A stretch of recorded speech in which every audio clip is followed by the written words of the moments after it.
आपको फिर से अर्थालंकार के टाइप्स बताने वाली हूँ। अर्थालंकार के कितने 5 टाइप्स होते हैं, तो मैं 3 एक अगले वीडियो में बता चुकी हूँ। अब मैं ये अलग से वीडियो बनाई हूँ 2 अलंकार के, जो ज़्यादा इंपॉर्टेंट नहीं है, कभी कभी आ जाती है, इसलिए मैं इसको अलग वीडियो में बना रही हूँ।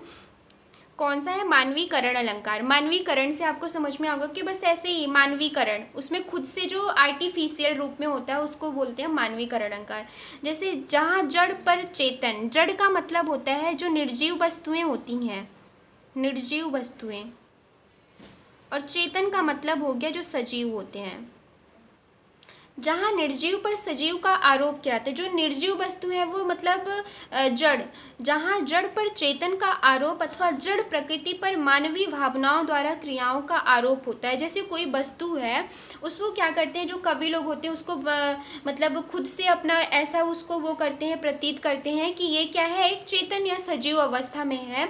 उसको ऐसे बढ़ा चढ़ा के वर्णन करेंगे या फिर उसमें चमत्कार ऐसा उत्पन्न करते हैं, वहाँ पे अपना क्या होता है, मानवीकरण अलंकार। इसको हम कैसे, इसको मतलब हम कैसे वो कर सकते हैं कि कैसे पहचानेंगे, वो कैसे करेंगे, उदाहरण के माध्यम से समझें।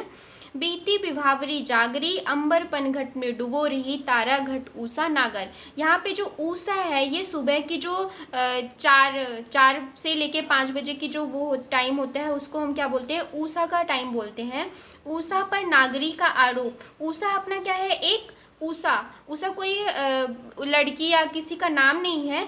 ऊषा एक शाम, शाम क्या होगा, शाम क्या होगी, जो सुबह का प्रभात का टाइम होता है। ऊषा ये निर्जीव वस्तु है, पर नागरी का आरोप होने के कारण यहाँ पे क्या है, मानवीकरण अलंकार है। क्या है, ऊषा नागरी, बीती विभावरी जागरी, मतलब जो जागरी जो रात का टाइम होता है वहाँ क्या होता है, वो बीत चुकी है। और विभावरी, ये विभावरी मतलब जो वो है, क्या बोलते हैं, ग्वालिनी, वो सब क्या होती है, उठ के अंबर पनघट पर डुबो रही है। अंबर पनघट, जो अंबर रूपी जो पनघट है वो क्या होता है, डुबो रही है। तारा घट, जो तारा रूपी घट है वो क्या होती है, ऊषा रूपी नागरी अब क्या हो रही है, उग रही है। तो यही देखिए कि क्या है, ऊषा, ये रात शाम ये सब निर्जीव वस्तुएं हैं, ये क्या है, जड़ है। और देखिए कि कवियों का कैसा है उसमें तुक बैठा है कि कैसे वो क्या किए हैं कि हमको ये समझ में आ रहा है कि कोई वो क्या है, सजीव है, इसलिए यहाँ पे होगा अपना मानवीकरण अलंकार। नेक्स्ट अपना है अतिशयोक्ति अलंकार। अतिशयोक्ति में क्या होता है, जहाँ किसी वस्तु, पदार्थ अथवा कथन का वर्णन लोक सीमा से बढ़ा चढ़ा के किया जाता है, वहाँ पे अतिशयोक्ति, मतलब कि फालतू का, ऐसे कोई चीज़ जितनी रहती नहीं है उससे हम ज़्यादा बढ़ा चढ़ा के उसका वर्णन करते हैं, मतलब उसमें क्या करते हैं कि नहीं ये ऐसा होगा वैसा होगा, इसमें क्या होता है, अतिशयोक्ति अलंकार होता है। लेकिन हमको क्या करना है, गद्य, गद्य में, गद्य का मतलब जो कहानी कविता में ऐसे नहीं कि बस वाक्य में ऐसे कर दो, उसमें काव्य होना चाहिए।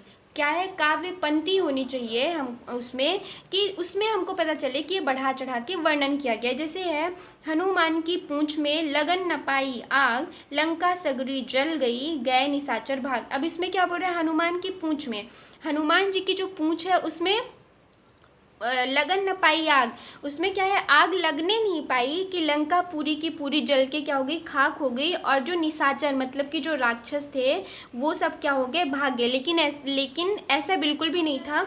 हनुमान जी की पूंछ में आग लगाई गई थी, उसके बाद हनुमान जी पूरे जगह जाके लंका को जलाए थे, तब वो क्या हुई थी, लंका जली थी। ऐसा नहीं कि पूंछ में आग लगने से ही लगी नहीं और पूरे निशाचर भाग गए।